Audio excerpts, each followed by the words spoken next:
Okay, we back, giving all praise and glory to the Most High. We're going to look at Proverbs 16 and 16.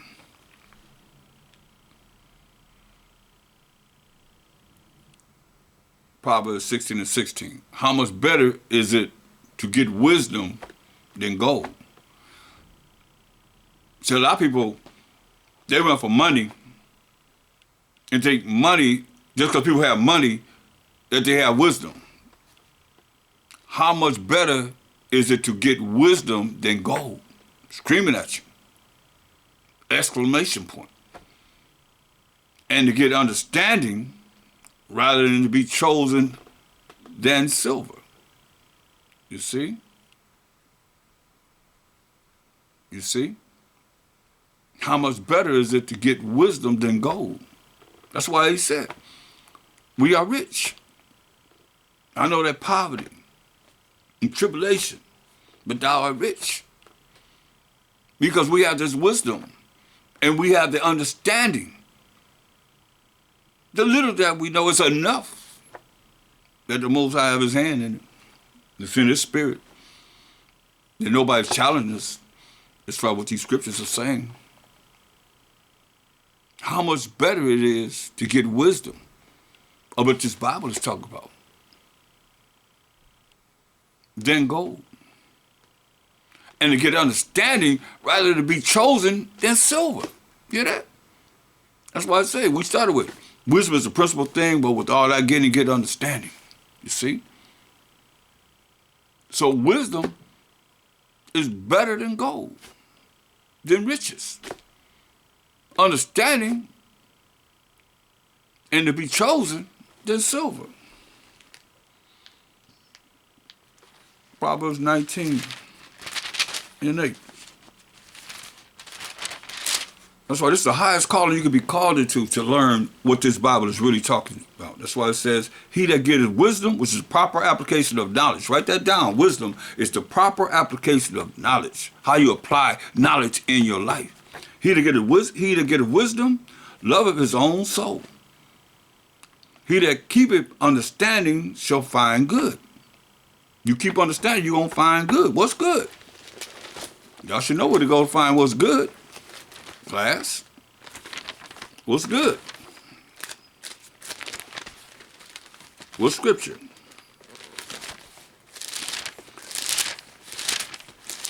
See, that's why it's very important. Why I'd be drilling you sometime so you can have these understandings in your mind. So you see these words, you say, okay, there it is, that's right. Romans 7 and 12, very good. Wherefore, the law is holy. Whose laws are they? They're the Most High's laws. He said, wherefore the law is holy, and the commandment holy, and just and good. See? So, that's what's good. The law of the Most High, the commandments of the Most High, which are the same, one and the same. You're going to find out. Why? It's telling us. Proverbs 19 and 8. He that giveth wisdom, he that getteth the proper application of how to apply this knowledge in his life, in her life, loveth his own soul. You love your own soul. Therefore, when you see all the commandments based upon 613, mind you, they based upon how we love the Most High and how we love each other as the children of Israel. Love the Most High with all our heart, mind, soul, and strength, and love thy neighbor as thyself. So when you love yourself, you can love someone else. Most people don't love themselves. They're dissatisfied with their lives. Therefore, they can't really love as much as they could love if they were satisfied with themselves, if they love themselves. That's why regardless, Most High said, whatever you give, you take out cheerfully. So when you got this spirit of that's like envy and jealousy and pride or what somebody else have done or whatever, you looking at somebody else, you got to look at yourself. We got to start with self. You're going to love yourself, then you can love someone else. Or you hate your brother. You're a murderer, he said. And there ain't no murderer going to the kingdom. Look, he that getteth wisdom loveth his own soul. So you got to love yourself, but you don't love yourself to the point where you prideful. You see, What happened to Job? He's an example. He said, I'm righteous. Oh, yeah? Okay. Let me see you be righteous to get out of what Most High did to him. Then let Satan come back another time and put balls from the top of his head all the way to the bottom of his feet. People got all these infirmities that they can't get rid of. You can't even do anything with it. That's from the Most High. He won't, he heal. And he will heal us. He's going to heal us as a nation and individuals too. He that getteth wisdom, love of his own soul. You got to love yourself. But you don't love yourself to the point where you conceited, you prideful, you think you are that. You ain't nothing. Or prove that you something. By proving what number you are at 144,000. Prove that. What number are you at 1/3 of the 12 tribes of Israel that's going to be redeemed? Since you already put yourself there. And the righteous scarcely going to be saved. You righteous. Remember? That's what Job said. Most people don't know that. But Job was there. Most High nothing he does is unrighteous. Understand this. He create evil for those that do things that bring evil to them. These are examples that we have here. Make it mean something different. Spirit is speaking expressly to those that need to hear it. He that getteth wisdom, love of his own soul. He that keepeth understanding shall find good. You keep understanding, you're going to find the way of the Most High through his laws and commandments. Point blank. Moral laws, civil laws, dietary laws, and ceremonial laws. Proverbs 23:4. It says, labor not to be rich. Cease from thine own wisdom. Hear that? He said, labor not to be rich.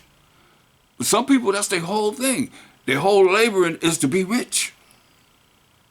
They tell you, the love, look, money is a defense and answers all things. Gotta have it. As joined. You have to have it.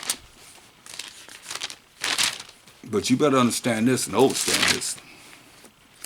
1 Timothy 6, the 6th chapter, and verse 10.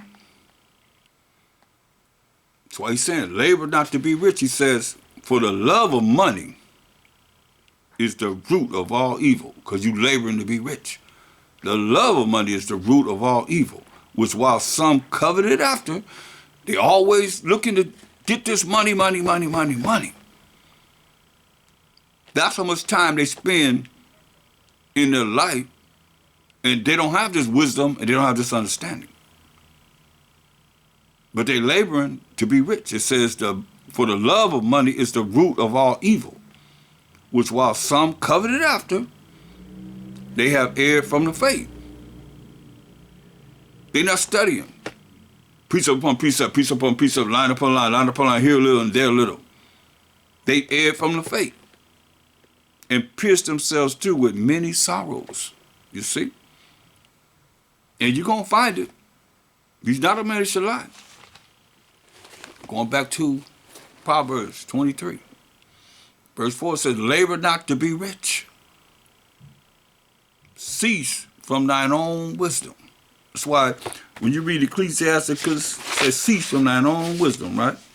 Ecclesiasticus 3:24, it says, for many people are deceived by their own vain opinion. You hear that? For many are deceived by their own vain opinion. And an evil suspicion has overthrown their judgment. Evil comes in because you allow the devil to come in any way that he's going to come in. Through somebody or through your own mind, thinking wrong. You already started with many are deceived by their own vain opinion. That's worthless thinking. The way you think is off. You make decisions that, some people make decisions that can send them straight to hell, man. This, all they have is this world here. That's it. Is it worth it? I don't think it. Like I tell anybody, you can go to hell any way you want to, just don't try and take me with you. You need to learn that. It says, for many are deceived by their own vain, worthless opinion, worthless thoughts. That's why you got to think. Do y'all think about things you get ready to do or things that you have in mind? Do you relate it to the scriptures? A lot of you been in this for a long, long time. Do you relate to what you've learned in the scriptures? Do you inquire? Do you seek counsel for what it is you're getting ready to do or whatever you're thinking? Or do you just go on your own and work what it says here? For many are deceived by their own vain opinion. It's your own thoughts. That's why it says. And an evil suspicion. Suspicion is the way you think. But evil comes in. The devil means deceitful and evil person. Deceitful and evil thoughts come in from the devil, no matter how it comes, through somebody else or through your own vain opinion that bring evil to you because you're thinking wrong. Hope you understand what I'm saying. And an evil suspicion has overthrown their judgment. You make this judgment, and that's, you got to live with it. And it'd be wrong. Totally wrong.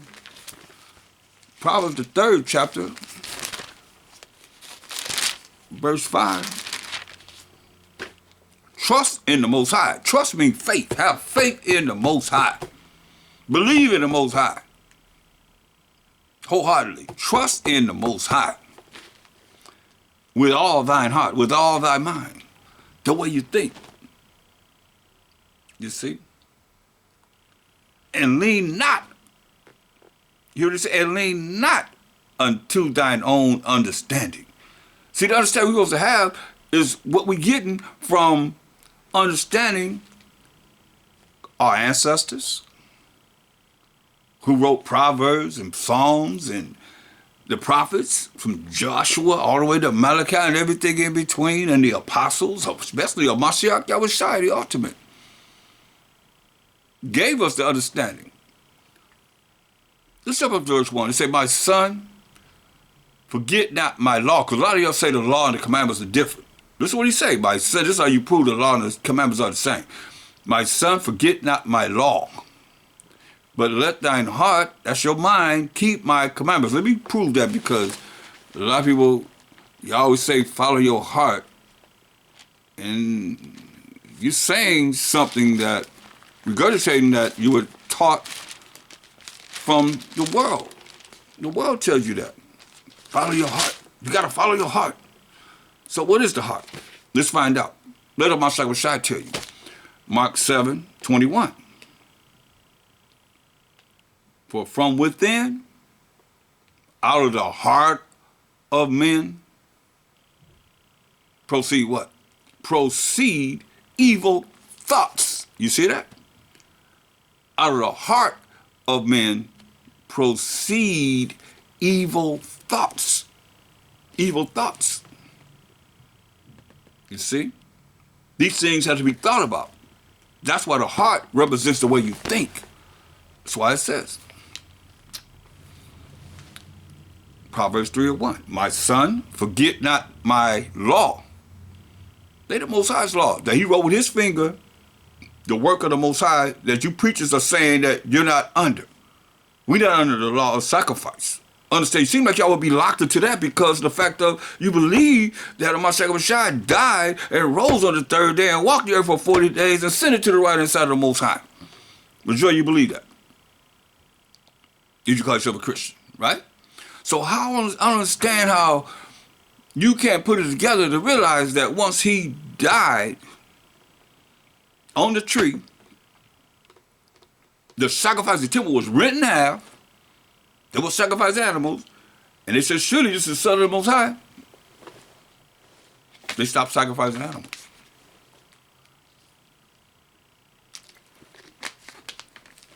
For the atonement of the 12 tribes of Israel's sins. So he said, my son, forget not my law, but let thine heart, let your mind keep my commandments. For length of days and long life and peace. Peace. shall they add to you. So when you are keeping the commandments of the Most High, His laws, so forth, and He's not dealing with your chastisement of the Most High or the things that He's dealing with, you're going to have long life and peace. Shall He add to you? You see? It's very important. And we can pray to the Most High and say, Most High, help me to keep your laws and your commandments, that I may have length of days and long life and peace, as you said in your word. The things that's written here, we can pray to the Most High and ask Him to fulfill these things in our life.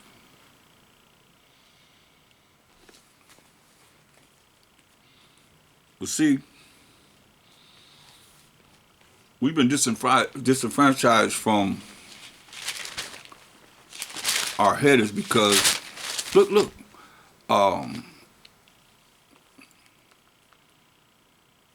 let's go up to Proverbs 2.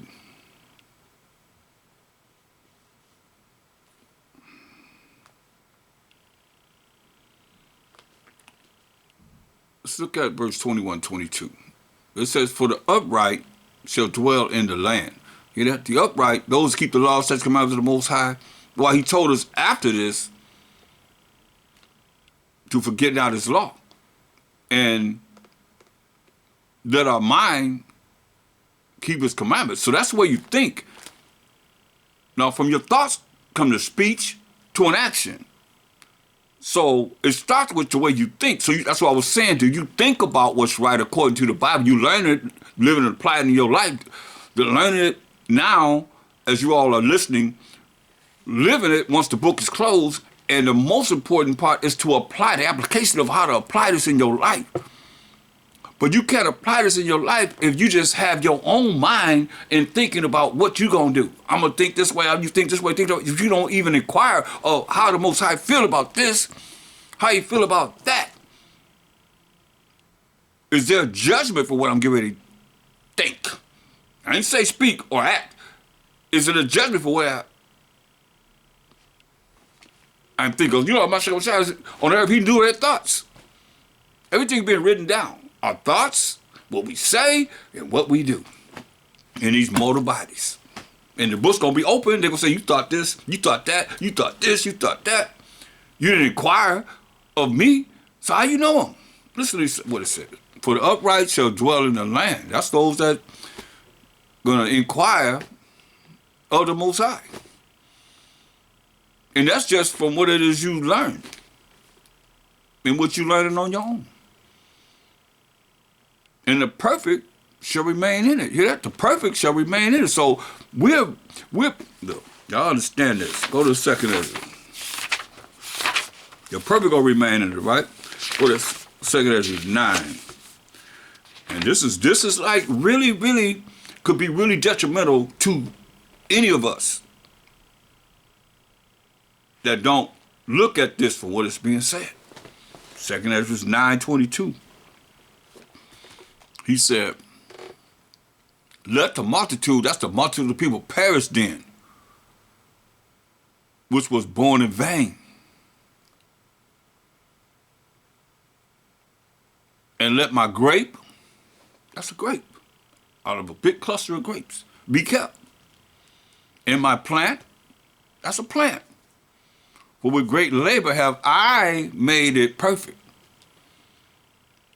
So a lot of people don't realize that the Most High thought enough of them, whoever it is, to allow you to be able